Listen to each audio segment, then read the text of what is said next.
Hello friends, आप सभी का स्वागत है मेरे YouTube channel true love story पर और मेरी कहानी योर शैडो।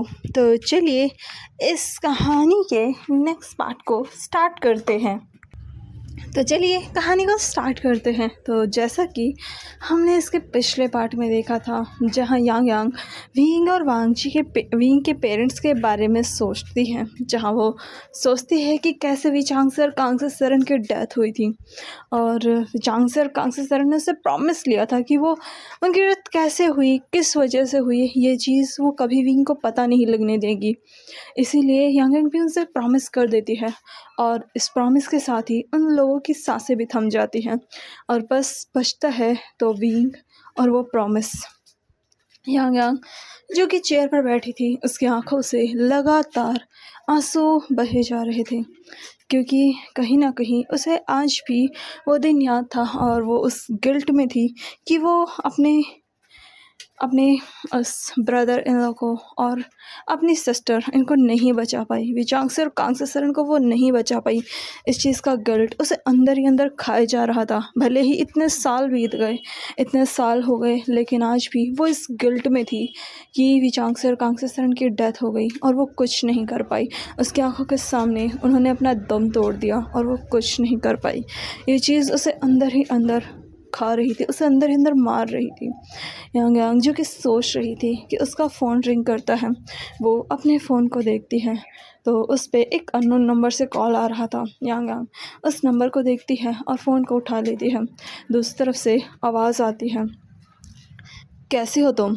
और जैसे ही यांग यांग ये आवाज़ सुनती है, उसकी आंखें जो कि बहुत ज़्यादा इमोशनल थी, इसके अंदर इतने सारे इमोशंस थे, एक पल में सारे इमोशंस गायब हो जाते हैं और यांग यांग की आंखें बिल्कुल सख्त हो जाती हैं किसी स्टोन की तरह और वो अपनी आवाज़ जिसमें बहुत सारे इमोशंस थे, उन सारे इमोशंस को सप्रेस कर देती है और उसकी आवाज़ अब बिल्कुल सख्त और कड़क हो चुकी थी। वो अपनी उसी सख्त आवाज़ में कहती है, तुम्हारी हिम्मत कैसे हुई मुझे कॉल करने की?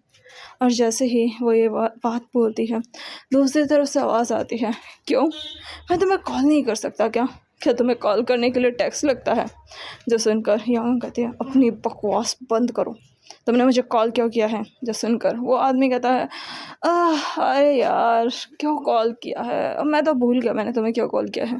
वैसे हम ऐसे भी तो बात कर सकते हैं, बहुत पुराना रिश्ता है हमारा। हाँ, भले ही इतने सालों तक कोई कांटेक्ट नहीं रहा, लेकिन फिर भी मुझे नहीं लगता कि तुम मुझे भूल गई होगी। आखिर बहुत अच्छा कनेक्शन है। जिस पर यांग कहते हैं, अपनी बकवास बंद करो, मेरा तुमसे कोई रिश्ता नहीं है। इस पर वो आदमी कहता है, और रियली तुम्हारा मुझसे कोई रिश्ता नहीं है? यार इतना तो झूठ मत बोलो। जिस पर यांग कहते हैं, अपनी बकवास बंद करो। तभी वो आदमी कहता है, हाँ तुम्हें मेरी बातें बकवास ही लगेगी। वैसे हाँ, मुझे याद है मैंने तुम्हें क्यों कॉल किया था।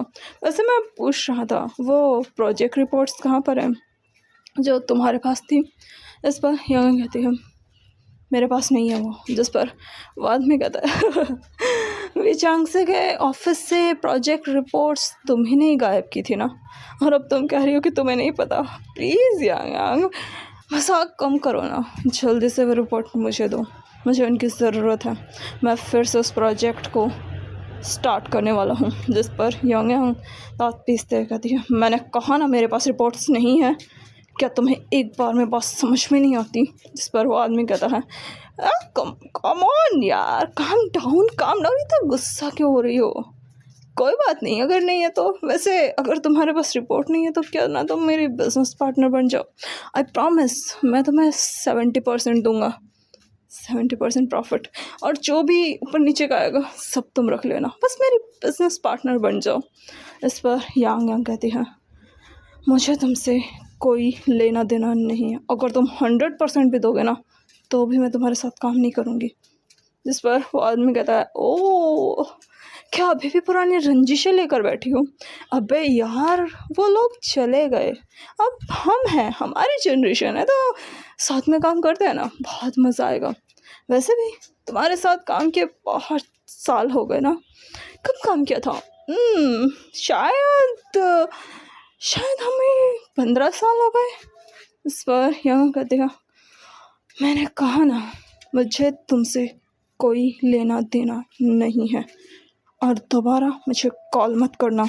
इस पर वो आदमी कहता है, क्यों, मैं तो कॉल करूँगा, अगर तुम्हें ना सही तो क्यों ना मैं विंग को कॉल करूँ।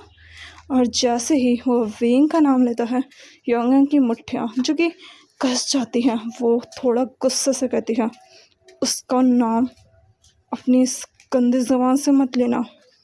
इस पर वो आदमी कहता, ओ मतलब वो जिंदा है, हाय बड़ी किस्मत वाला है, जिंदा बच गया, वरना मैं तो सोच रहा था उसके माँ बाप के साथ कहीं उसकी भी टिकट ना कट गई हो। चलो कोई बात नहीं, जिंदा है तो मेरा ही फ़ायदा है। मैं सोच रहा हूँ कि डायरेक्ट उससे ही कांटेक्ट कर लूँ, आखिर नया खून है ना, काम करने के लिए तो मान ही जाएगा। और ये बोलते हुए वो आदमी यांग को प्रवोक कर रहा था। नहीं, उसकी बातें सुनकर यांग गुस्से से कहती है, उससे अपनी नज़रें और अपने हाथों को दूर रखना। इस पर वो आदमी कहता है, मेरे हाथ और मेरी नज़रें तो उस तक बहुत पहले पहुंच चुकी हैं। तुम क्या बचाना चाहती हो, उसे या खुद को? वैसे तुम्हें खुद को बचाना चाहिए। मुझे पता चला है कि तुम्हारा एक बहुत खूबसूरत बेटा है। वैसे तुम्हें पता है ना, खूबसूरत चीज़ें मुझे बहुत पसंद है और मेरा भी एक बेटा है, अल्फ़ा है। सोच रहा हूँ कि क्यों ना पुराने रिश्ते को फिर से ज़िंदा किया जाए, चलो ना करते हैं। इस पर यंग दांत पीसने लगती है। इस पर आदमी कहता है, आराम से दांत टूट जाएंगे, आराम से, इतना गुस्सा क्यों कर रही हो? वैसे मेरा बेटा उसी यूनिवर्सिटी में जा रहा है जहाँ तुम्हारा बेटा जाता है, मज़ा आएगा ना, मिलेंगे, प्यार होगा और फिर फिर क्या होगा, शादी या फिर डायरेक्ट उनकी वेडिंग नाइट करवा दूँ? कहो तो बोलो, तुम्हारे कहने पर मैं कुछ भी कर दूँगा। बस बाहर यांग दांत पीसते कहती है, मेरे बेटे से अपनी नज़रें भी मत लगाना उस पर, वरना मैं तुम्हें मार डालूंगी। जो सुनकर वो आदमी हंसते हुए कहता है, मार डालोगी मुझे? तुम मुझे मार डालोगी? इससे अच्छा मजाक नहीं कर सकती क्या तुम मुझसे? मुझे मारने से पहले खुद के बारे में तो सोच लेना। अगर मैं मरा ना, तो सारी सच्चाई दुनिया के सामने आ जाएगी। और फिर तुम क्या करोगी? किस किस को बचाओगी, किस किस को छुपाओगी? और सबसे बड़ी चीज़, सबसे पहले तो पता है ना निशाने पर कौन आएगा? तुम्हारा प्यारा स्वीट नेफ्यू विभूषण, वही तो निशाने पर आएगा ना। सोच लो कितने लोगों से बचाओगे उसे, क्योंकि अभी तो उसने कदम रखा है, धीरे धीरे वो हमारे पास आएगा। अगर ज़्यादा करोगी तो एकदम में वो हमारे पास आएगा और फिर वो उसी जगह खड़ा होगा जहाँ कभी उसका बाप खड़ा था।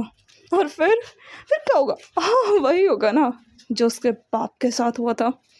बस इस बार कोई वारिस नहीं होगा वी फैमिली का, उसका आखिरी खून भी मैं मिटा दूँगा। जो सुनकर यांग जो कि उसकी बातें सुनकर बहुत ज़्यादा गुस्सा हो चुके थे, वो फिर शांति से कहती है, तुम्हें जो करना है तुम कर सकते हो, लेकिन याद रखना, अगर तुम्हारी नज़रें मेरे दोनों बच्चों में से किसी पर भी गई ना, आई प्रॉमिस यू, तुम्हारे एम्पायर को मैं मिट्टी में मिला दूँगी। मैं चुप हूँ इसका मतलब ये नहीं कि मैं वीक हूँ। जो सुनकर वो आदमी कहता है, वीक ही तो, जो भी तो इतने सालों से शांत बैठी हुई हो, वरना अगर तुम्हारी जगह कोई और होता तो क्या कुछ नहीं करते थे, लेकिन तुमने कुछ नहीं किया, कुछ भी नहीं। जिस दिन विभूषण को पता चलेगा कि उसकी प्यारी स्वीट आंट ने उससे क्या क्या हाइड किया है, तो उस बेचारे का क्या हाल होगा, वो तो टूट जाएगा, बिखर जाएगा। और ये बोलकर वो आदमी हंसने लगता है। तभी यांग कहती है, अगर तुम्हारी बकवास बंद हो गई हो तो मैं फ़ोन रख रही हूँ। इस पर वो आदमी कहता है, अरे रुको तो। इस पर यांग कहते हैं, मुझे तुम्हारी कोई बकवास नहीं सुननी। इस पर वो आदमी कहता है, अरे सुन तो लो, क्या पता ये हमारी आखिरी कॉल हो, क्या पता उसके बाद शायद तुम ना रहो और शायद मैं ना रहूं। सोच लो, क्या पता ये हमारी आखिरी मुलाकात हो, आखिरी कॉल हो, आखिरी बार तो बात कर ही सकती हो ना मुझसे। इस पर यांग हंसते हुए कहती, तुम मुझे मारोगे। मजाक औकात देख कर किया करो। जिस पर वो आदमी कहता है, हाँ हाँ हाँ, औकात औकात औकात, सही कहते हैं लोग, औकात देख कर बात करनी चाहिए। चलो कोई बात नहीं। वैसे मैंने सुना है कि तुम्हारे बाकी प्रोजेक्ट्स काफ़ी अच्छे चल रहे हैं। इस पर यहाँ कोई जवाब नहीं देती। वही वो आदमी जो कि बोले जा रहा था, पता नहीं वो उसे क्या कुछ बातें कह रहा था बिना सर पैर की। और वहीं वो कुछ देर बात करने के बाद यांग फिर उसका फ़ोन काट कर कहती है, मुझे बकवास नहीं सुननी।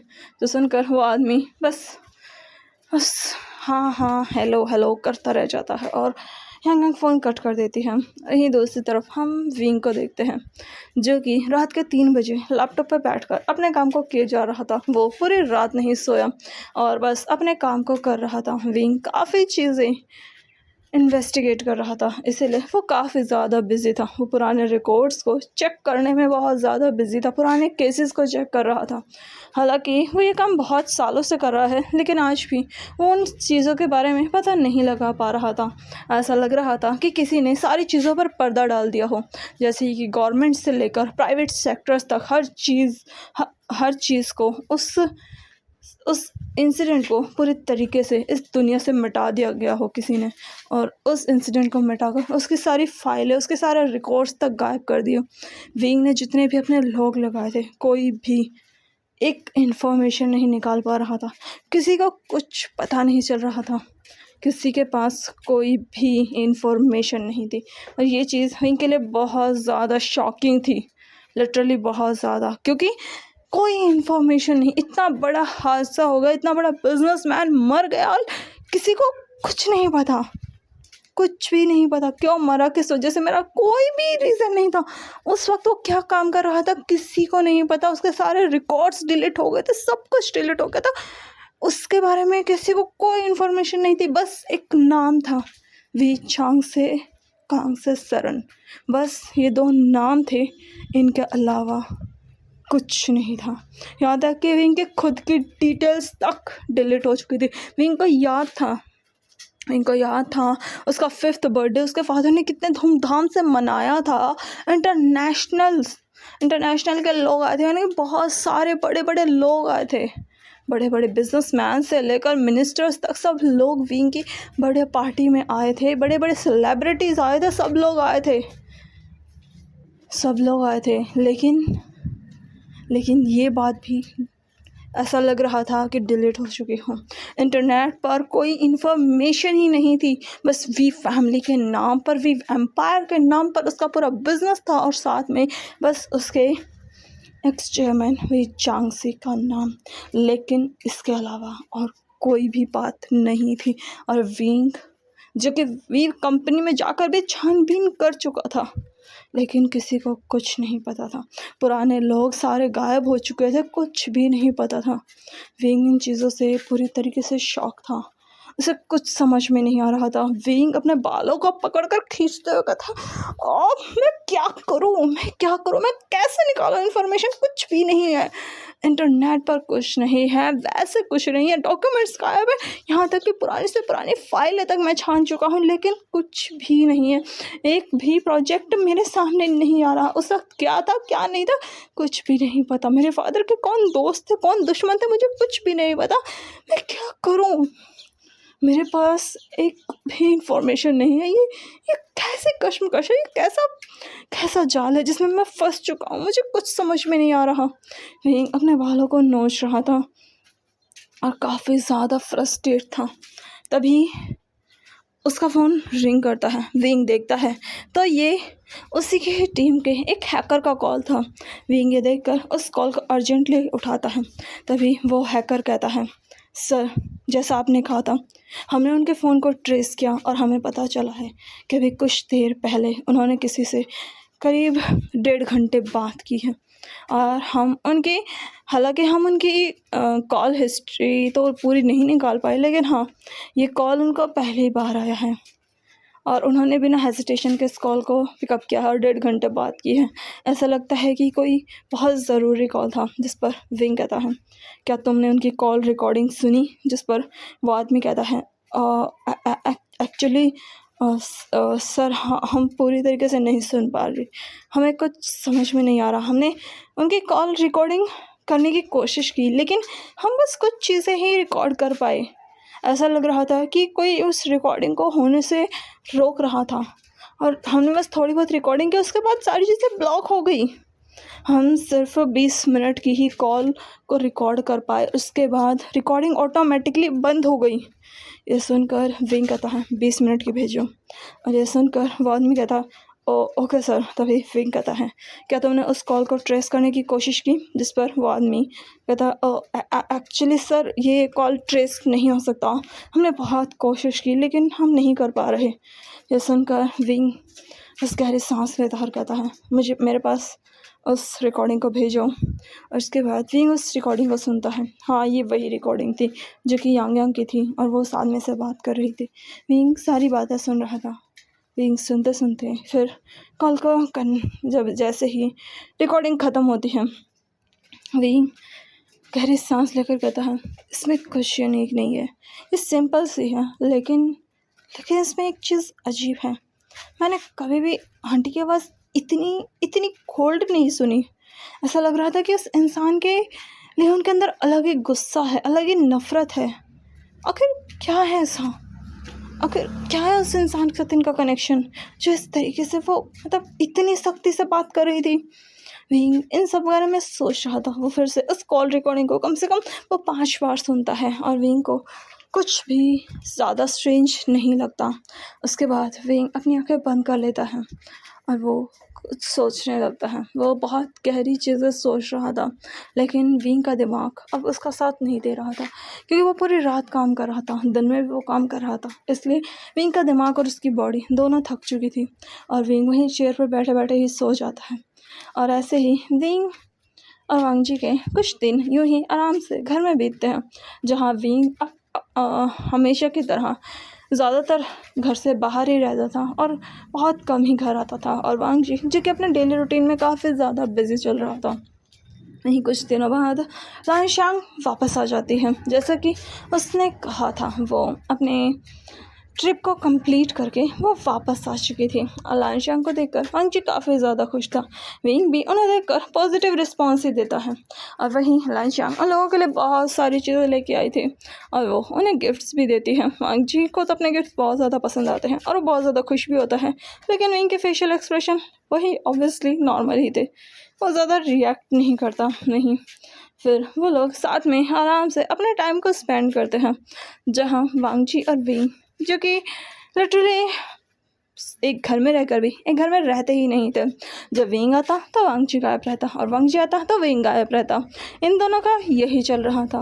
और ऐसे ही कुछ टाइम बीत जाता है, और करीब 1 महीना बीत जाता है। इस 1 महीने में यांग वापस घर नहीं आई। इस वजह से लानशांग को बहुत गुस्सा आ रहा था, क्योंकि 1 महीने से यांग मिसिंग चल रही थी, और वो उसका फ़ोन भी बहुत कम पिकअप करती थी। इसी वजह से वो बहुत ज़्यादा गुस्सा हो चुकी थी।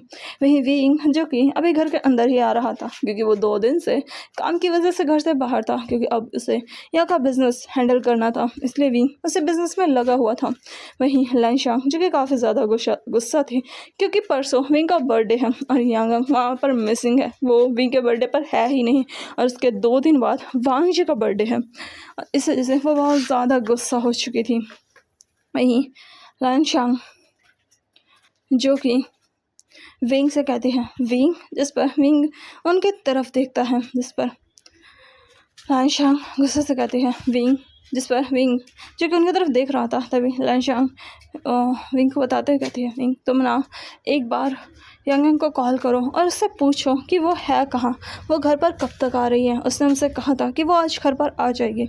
अगर वो आज आती है तो ठीक है, वरना कल से उसका मैं दाना पानी बंद करने वाली हूँ। जो सुनकर विंग कहता है, वो यहाँ पर नहीं है। जिस पर लानशांग कहती है, अगर नहीं है तो भी मैं उसका दाना पानी बंद कर सकती हूँ। जिस पर विंग अपने सर को हिलाकर कहता है, ठीक है, मैं कॉल करता हूँ। और ये बोलकर वो लानशांग के सामने ही यांग को कॉल करता है, जहाँ यांग उसका फ़ोन उठा लेती है। और विंग और यांग यांग जैसे ही उसका फ़ोन उठाते हैं, नहीं यांग लानशांग यांग यांग से सीधा कहती है कहाँ पर हो और कब तक घर आ रही हो। इस पर यांग यांग जो कि शायद अभी कहीं जा रही थी, वो रास्ते में थी, वो कहती है मैं आ रही हूँ, बस थोड़ा टाइम लगेगा। जिस पर लानशांग कहते हैं 2 दिन बाद विंग का बर्थडे है और तुम्हें याद है ना। जिस पर यांग यांग कहती है हाँ मेरी माँ, मुझे याद है, मैं इसके बर्थडे पर पहुँच जाऊँगी। इस पर विंग कहता है मुझे कोई ज़रूरत नहीं है। जिस पर यांग यांग कहते हैं हाँ पता है तुम्हें कोई ज़रूरत नहीं है, लेकिन मैं तुम्हारे बर्थडे पर आ जाऊँगी, इसलिए ज़्यादा फिक्र करने की ज़रूरत नहीं है। इस पर विंग कहता है फिक्र आपको करनी चाहिए, मुझे नहीं। जिस पर यांग यांग कहते हैं तुम्हें मुझसे लड़ना है विंग। जिस पर विंग कहता है आप ही का लड़ने का मूड है, मेरा कोई लड़ने का मूड नहीं है। और ये बोलकर वो बस अजीब सा मुँह बनाता है। नहीं, लानशांग जो कि यांग यांग से कुछ बात करती है और उसके बाद फ़ोन कट करने ही वाली थी कि तभी दूसरी तरफ से कुछ आवाज़ आती है, जहां यांग यांग का ड्राइवर कह रहा था बॉस 2 कार्स हमारा पीछा कर रही हैं। और ये सुनकर यांग यांग जो कि फ़ोन पर ही उसका फ़ोन जो कि कनेक्ट था, वो फिर भी कहती है सामने ध्यान दो, उन लोगों पर इतना ध्यान मत दो, मैं देख लूँगी। और ये बोलकर वो फ़ोन पर कहती है मैं बाद में कॉल करती हूँ। तभी लानशांग कहती है हे रुको, तुम क्या कह रही हो, कौन तुम्हारा पीछा कर रहा है। यांग यांग फ़ोन कट मत करना। जिस पर यांग यांग कहते हैं मैं देख लूँगी ना। जिस पर लानशांग कहते हैं तुम फ़ोन कट मत करो। वहीं विंग भी कहता है फ़ोन कट मत कीजिए, हमें सुनना है। जिस पर यांग यांग बस एक गहरी सांस लेती हैं और फिर फ़ोन को कट नहीं करती और फिर उन्हें सुनाई देता है कि कार ब्लास्ट हो गई। और उसके बाद यांग यांग कहते हैं बस खुश, सुन लिया ना। जिस पर विंग और लानशांग दोनों पहले एक दूसरे के तरफ देखते हैं, लेकिन तब तक फ़ोन कट हो चुका था। ये देखकर लानशांग जाते हुए कहती है ये कभी नहीं सुधरने वाली। जिस पर विंग बस अपने सर को हिलाता है और वो अपने रूम की तरफ जाता है और अपने कपड़े वगैरह चेंज करके नीचे आता है। फिर वो अपना खाना खाता है और फिर वो सोने के लिए चला जाता है, क्योंकि वो 2 दिन से सोया नहीं। और ऐसे ही विंग अपने दिन को बिता रहा था और अभी शाम हो चुकी थी। विंग जो कि सोकर उठ चुका था, वो देखता है तो वांग जी घर आ चुका था और उसने उसी के पास वाले रूम में जो कि वांग जी का ही था, उसमें बहुत तेज़ म्यूज़िक बजाकर वांग जी अपनी प्रैक्टिस कर रहा था और विंग बस अपने सर को शेक कर रहा था। और फिर वो तैयार होकर नीचे आता है, जहाँ लानशांग जो कि काफ़ी ज़्यादा परेशान थी, हाँ काफ़ी ज़्यादा परेशान थी।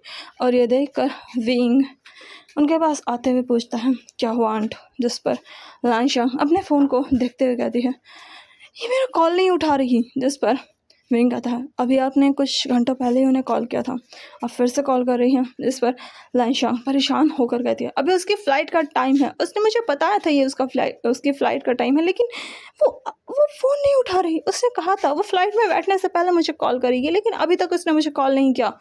जिस पर विंग कहता है शायद वो भूल गई हो। जिस पर लानशांग कहते हैं हाँ हो सकता है। इस पर विंग कहता है वो मॉर्निंग तक आ जाएंगी। जिस पर लानशांग कहते हैं हाँ मॉर्निंग तक शायद वो आ जाएगी। और ये बोलकर वो फ़ोन को रख देती है। फिर वो विंग के सामने उसका डिनर रखती है, क्योंकि अभी रात हो चुकी थी। विंग डिनर को देखता है और फिर उसे खाने लगता है। तभी लानशांग चिल्ला कर कहती है वांग जी, वही वांग जी जो कि म्यूज़िक बजाकर बहुत तेज़ी से डांस कर रहा था।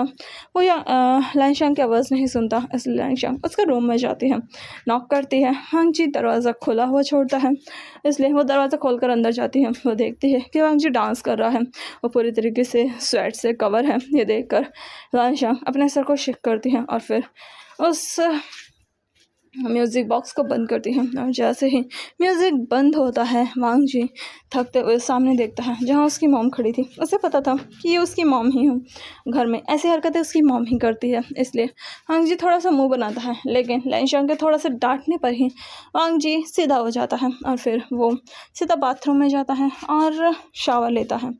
और फिर वो नहाकर बाहर आता है, जहाँ विंग जो कि अपना डिनर कर रहा था। वांग जी भी आकर बैठ जाता है और फिर वो तीनों एक साथ डिनर करते हैं। डिनर करने के बाद वांग जी कहता है कि वो ऑफिस जा रहा है। इस पर लानशांग उसे रोकने के लिए कुछ कहती, पर वांग जी विंग नहीं रुकता और वहाँ से चला जाता है। विंग के जाने के बाद लानशांग वांग जी की तरफ देखते हैं, जिस पर वांग जी अपने रूम में जाने लगता है।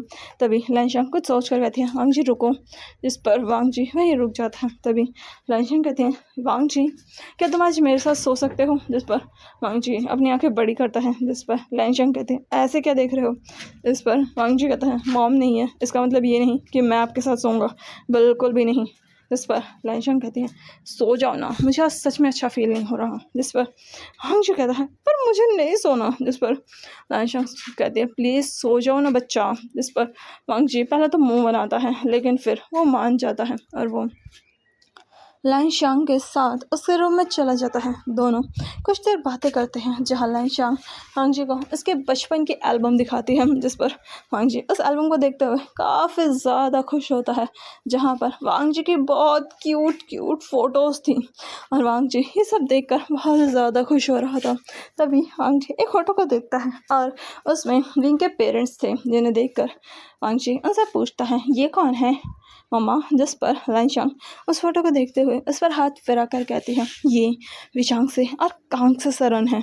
जो सुनकर वांगजी कहता है क्या ये गगा के मॉम एंड डैड हैं। जिस पर लाइशांग कहती है ये उनके मॉम एंड डैड हैं। ये सुनकर विंग कहता है जिस पर वांगजी कहता है ओ माय गॉड ये कितनी ज़्यादा ब्यूटीफुल है। जिस पर लाइशांग कहती है हाँ बिल्कुल ये बहुत खूबसूरत है। जिस पर वांगजी कहता है बहुत ज़्यादा, और ये अंकल भी कितने हैंडसम है ना। जिस पर लाइशांग कहती है बहुत ज़्यादा हैंडसम है। जिस पर वांगजी कहता है लेकिन इन दोनों के साथ क्या हुआ। जिस पर लाइशांग कहती है कुछ नहीं, इनका कार एक्सीडेंट हो गया था।